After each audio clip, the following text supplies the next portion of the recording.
لیے ہی نہیں بلکہ خالق الکائنات کا اپنے محبوب سے محبت کا والہانہ انداز بھی ظاہر کرتا ہے۔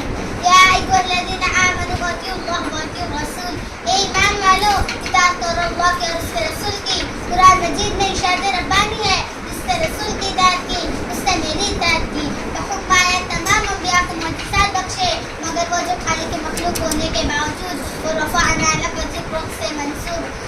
حاضرین اکرام، آپ صلی اللہ علیہ وسلم کو تخلیق الماء پر بھی تصرف حاصل تھا۔ جب وضو کا پانی صحابہ کے پاس نہ ہوتا، خواہ غزوہ ہو یا سفر، تعداد 300 ہو یا 1500، آپ صلی اللہ علیہ وسلم ہر جگہ اپنے اصحاب کے لیے پانی کا بندوبست فرماتے تھے۔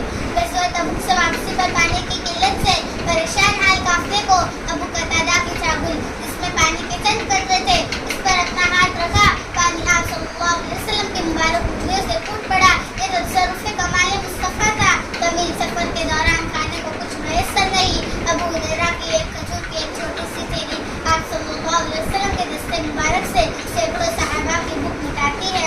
سامعین، آپ صلی اللہ علیہ وسلم ہرا پہاڑ پر تشریف فرما تھے۔ پہاڑ کو وجد آیا، آپ صلی اللہ علیہ وسلم نے پہاڑ پر قدم مارا اور اسے حکم دیا، ٹھہر جا۔